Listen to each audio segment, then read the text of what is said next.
अस्सलामुअलैकुम everyone, welcome to my channel jobs for PK. उम्मीद है कि आप सब लोग खैरियत से होंगे, अपने घरों में महफूज होंगे।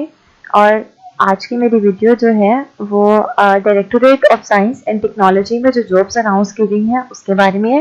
बेसिकली ये government of Khyber Pakhtunkhwa, government of KPK में जॉब्स अनाउंस की गई हैं, जिसकी एडवर्टाइजमेंट 17 अप्रैल 2020 को डेली एक्सप्रेस न्यूज़पेपर और जितने भी दूसरे बड़े न्यूज़पेपर्स हैं उनमें अनाउंस की गई है। तो इस वीडियो में मैं आप लोगों को बताऊंगी कि आप किस तरह से अप्लाई कर सकते हैं। इसके अलावा कौन कौन सी वैकेंसीज अनाउंस की गई हैं, उसके लिए क्या क्वालिफिकेशन और एक्सपीरियंस रिक्वायर्ड है, आप एलिजिबल हैं या नहीं है। इसके अलावा अप्लाई करने का क्या तरीकाकार है और आखिरी तरीका अप्लाई करने की क्या है। इस वीडियो को देखने से पहले मेरे चैनल को लाजमी सब्सक्राइब करें, क्योंकि मैं अपनी वीडियोस में आप लोगों को सबसे पहले तो उस जॉब के बारे में पूरी इन्फॉर्मेशन देती हूँ। इसके अलावा आप किस तरह से अप्लाई कर सकते हैं उसका पूरा मुकम्मल तरीकाकार बताती हूँ। तो चलो आए देखते हैं। सबसे पहले देखते हैं कि इस जॉब की क्या डिस्क्रिप्शन है, क्या क्या रिक्वायरमेंट वगैरह है, और उसके बाद में आपको अप्लाई का तरीका बताऊंगी किस तरह से ऑनलाइन अप्लाई कर सकते हैं। गवर्नमेंट ऑफ खैबर पख्तूनख्वा ने जो जॉब्स अनाउंस की गई है डायरेक्टोरेट ऑफ साइंस और टेक्नोलॉजी में, इसमें जो पोस्ट नेम है वो है, आप लोग के सामने देख ले, sector specialist, research analyst, digital media manager, senior graphic designer, content writer, video animator, graphic structure designers, interior 3D graphics, computer operator, driver, नायब कासिद, स्वीपर। जिससे कि नाम से भी आप लोगों को थोड़ा बहुत उसके बारे में इंफॉर्मेशन मिल गई होगी कि पोस्ट क्या है। जिस तरह से अगर हम बात करें कंटेंट राइटर की, कंटेंट राइटर्स कौन होते हैं? जो आर्टिकल्स वगैरह लिखते हैं। अब वो आर्टिकल उनकी डिमांड के अकॉर्डिंग होंगे, वेब पेजेस के हैं या उनकी ऑर्गेनाइजेशन के हैं।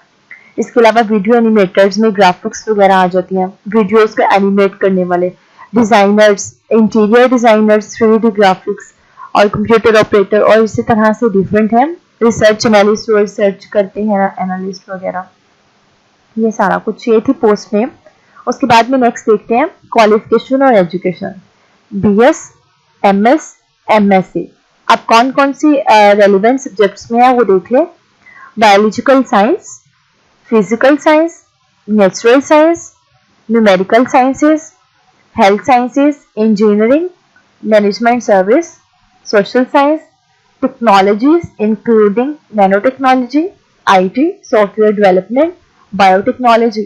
ठीक है, इसमें BS, MS या MSc इन रेलिवेंट सब्जेक्ट्स में जो फील्ड्स के नेम मैंने अभी आप लोगों को बताए हैं। इसके अलावा BS, MS, MSc किस किस फील्ड में देख लें। Computer science, IT, software engineering, computer system engineering, fine arts, arts and design, interior design. इसके अलावा masters degree BS, MA, MSc video production के अंदर, ये जाहिर सी बात है वीडियो एनिमेटर के लिए और डिजाइनर के लिए होगी। Visual communication. इसके अलावा ग्रेजुएट और under graduate, BA, BSc, BCom, BS, middle और इंटर ड्राइवर, नायब कासिद, पेपर के लिए। ग्रेजुएशन जो है और कंप्यूटर डिप्लोमा वगैरह कंप्यूटर ऑपरेटर के लिए। ठीक है, इसके अलावा नीचे कुछ स्किल्स दी गई हैं, इनको देख लेते हैं। 1 year diploma in computer science is required for computer operator. तो अगर आप कंप्यूटर ऑपरेटर की सीट के लिए अप्लाई करना चाहते हैं तो आपका कम से कम 1 साल कंप्यूटर साइंस का डिप्लोमा होना चाहिए। ठीक है, कंप्यूटर ऑपरेटर का।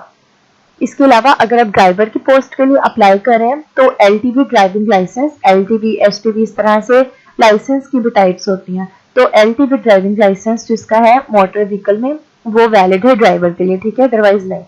अब नेक्स्ट एक्सपीरियंस लिखा हुआ है, एक्सपीरियंस देख लेते हैं। सबसे पहली पोस्ट थी हमारे पास सेक्टर स्पेशलिस्ट।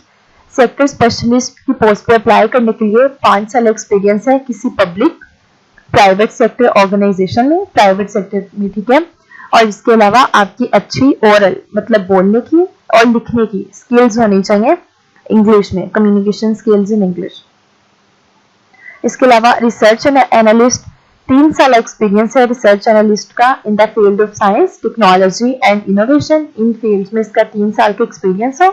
इसके अलावा इसकी excellent command of statistical packages, SPSS और SCS होते हैं, ये सॉफ्टवेयर डेवलप करने में आते हैं। ठीक है, और SPSS जो है, ये SPSS stands for statistical package, और उसके बाद स्टैटिकल पैकेजेस होते हैं बेसिकली, ये भी सॉफ्टवेयर के अंदर। और उसके बाद में नेक्स्ट है digital media manager. Digital media manager के लिए 3 साल का एक्सपीरियंस है किसी गवर्नमेंट या सेमी गवर्नमेंट ऑर्गेनाइजेशन में। सीनियर ग्राफिक डिजाइनर के लिए 3 साल एक्सपीरियंस है किसी पब्लिक या प्राइवेट सेक्टर में। इसके अलावा कंटेंट राइटर के लिए 3 साल एक्सपीरियंस है। 3 साल एक्सपीरियंस है पोस्ट क्वालिफिकेशन रेलिवेंट एक्सपीरियंस, मतलब उसका 3 साल का पोस्ट क्वालिफिकेशन रेलिवेंट एक्सपीरियंस हो। वीडियो एनिमेटर के लिए 1 साल एक्सपीरियंस है वीडियो प्रोडक्शन में, वीडियो बनाने में, डिजाइन में, स्ट्रक्चरल डेवलपमेंट में, स्ट्रक्चर्स जो डेवलप करते हैं, बेसिक इंफ्रास्ट्रक्चर लेआउट वगैरह, पोर्टफोलियो में, पोर्टफोलियो डेवलपमेंट में, और एडिटिंग इन पब्लिक और प्राइवेट सेक्टर, किसी भी पब्लिक या प्राइवेट सेक्टर में। डिजाइनर के लिए 1 साल का एक्सपीरियंस है इंटीरियर डिजाइन में, 3D ग्राफिक्स में और स्ट्रक्चर डेवलपमेंट में। इसी तरह अगर हम कंप्यूटर ऑपरेटर की बात करते हैं, जो कि अदर स्किल्स में हमने ऊपर भी देखा था कि उसका 1 साल का एक्सपीरियंस हो as a computer operator. Driver का भी 1 साल एक्सपीरियंस हो ड्राइविंग में। नायब कासिक का भी सेम रेलिवेंट फील्ड में 1 साल एक्सपीरियंस हो। स्वीपर का भी किसी पब्लिक या प्राइवेट सेक्टर में। तो ये थी वो सारी पोस्ट जिसके बारे में एक्सपीरियंस रिक्वायर्ड है। तो आप लोग देख लीजिए, अगर तो आप लोगों की क्वालिफिकेशन और एक्सपीरियंस इसके अकॉर्डिंग है और आप खैबर पख्तूनख्वा के एरिया के इर्द गिर्द है तो आप अप्लाई कर सकते हैं, ठीक है, आप एलिजिबल हैं। इसके अलावा एज लिमिट जो है वो directorate of science and technology KP की रूल्स और रेगुलेशंस के अकॉर्डिंग है। उसके बाद में कुछ टर्म्स और कंडीशंस है, ये लाजमी गौर से सुनिएगा, जो कि अप्लाई करते हुए आप लोगों की बहुत जरूरी बात है। और अक्सर ये टर्म्स एंड कंडीशंस जब हम अप्लाई करते हैं तो गौर से नहीं पढ़ते, तो जिसकी वजह से हमारे अप्लाई का प्रोसीजर खराब हो जाता है। तो मेरी वीडियो बनाने का पर्पस यही है कि आप लोग ये टर्म्स कंडीशंस और इसके अलावा कुछ जो छोटी छोटी बातें होती हैं वो अच्छे तरीके से समझ लें। सबसे पहली बात, जितने भी शॉर्ट लिस्टेड कैंडिडेट्स होंगे सिर्फ उन्हीं ही पोस्ट इंटरव्यू के लिए कॉल की जाएगी, ठीक है। नंबर 2, जो एप्लीकेशंस पहले रिसीव की गई हैं खाली पोस्टों के लिए, वैकेंट पोस्ट के लिए, जो कि एडवर्टाइज थी, एडवर्टाइज्ड अंडर INFP 48000119, उनको भी कंसीडर किया जाएगा इन्हीं पोस्ट के लिए, ठीक है, जो कि पहले इस एडवर्टाइज के थ्रू लोगों ने एप्लीकेशन सबमिट कराई थी। इसके अलावा अगर तो अनकम्प्लीट एप्लीकेशन है, अनक्लियर एप्लीकेशन, मतलब आप एप्लीकेशन में पोस्ट वगैरह मेंशन नहीं कर रहे या आप जो इन्फॉर्मेशन दे रहे हैं वो क्लियर नहीं है, मिसिंग इन्फॉर्मेशन है ये, या अटैच डॉक्यूमेंट्स जो है वो ठीक नहीं है। और अगर इसके अलावा आप ड्यू डेट के बाद, मतलब लास्ट डेट के बाद एप्लीकेशन सबमिट करा रहे हैं तो एप्लीकेशन सबमिट नहीं होगी। Unclear, incomplete application, missing information, unclear information, missing documents या लास्ट डेट के बाद जो एप्लीकेशन सबमिट होंगे वो कंसीडर नहीं किए जाएंगे। इसके अलावा कंपिटेंट अथॉरिटी के पास ये रूल है कि वो इन एप्लीकेशंस को विदाउट कोई भी रीजन दिए किसी भी टाइम कैंसिल और रिजेक्ट कर सकती है। इसके अलावा जो एडवर्टाइज में पोस्ट दी गई है उनके नंबर ऑफ पोस्ट इंक्रीज और डिक्रीज कर सकते हैं। इसके अलावा इनको कैंसिल भी कर सकते हैं कोई भी रीजन दिए बगैर। आप कैंडिडेट्स को अपने सारे ओरिजिनल डॉक्यूमेंट्स में आपकी matric, inter, bachelors, graduations, masters, जो आपके पास क्वालिफिकेशन डॉक्यूमेंट्स है वो, certificates, experience letters, degrees, equivalent certificate अगर है वो, फॉरेन डिग्री, एक्सपीरियंस सर्टिफिकेट, या कोई स्पेशल कोर्स आपने किया है, वो सारे डॉक्यूमेंट्स आपको अपने इंटरव्यू के टाइम पे लेके जाने हैं साथ, ओरिजिनल डॉक्यूमेंट्स। इसके अलावा टेस्ट और इंटरव्यू के लिए कोई TADA नहीं दिया जाएगा। TADA बेसिकली होता है ट्रैवल अलाउंस और डाइनिंग अलाउंस, ठीक है, खाने का और आने जाने का जो आपका खर्चा होगा वो आप लोग को नहीं दिया जाएगा। अब इसमें अप्लाई करने के लिए आपको किसी भी जगह से कोई एप्लीकेशन फॉर्म डाउनलोड करने की जरूरत नहीं है। आपको सिंपली अपनी एप्लीकेशन और उसके साथ में CV के साथ जितने भी स्कॉलिस्टिक डॉक्यूमेंट्स हैं वो आपको लेके एडवर्टाइजमेंट ऑफिस में जाना है, जो कि directorate science and technology TF 204-10, 3rd floor, deans trade centre, Peshawar. इस जगह पे आपने अपने डॉक्यूमेंट्स और सारी वो CV वगैरह सबमिट करानी है। लास्ट डेट एप्लीकेशंस की सबमिशन की 3 मई 2020 है। इसके बाद जितनी भी एप्लीकेशन सबमिट होंगी वो कंसीडर नहीं की जाएंगे। कॉन्टेक्ट डिटेल्स गिवन है jobs4pk.net वेबसाइट के ऊपर। Project director, directorate of science and technology, government of Khyber Pakhtunkhwa, address TF 204-10, 3rd floor deans trade centre Peshawar. Phone number 09192111789।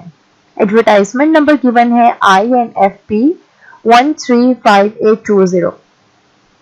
इसके अलावा ये इसकी एडवर्टाइजमेंट गिवन है, ये आप देख सकते हैं, जो कि इसकी website http://dost DOS stands for directorate of science and technology KPK.gov.pk। इस वेबसाइट को विजिट करके देख सकते हैं इस ऐड को, या आप लोग के सामने गिवन है,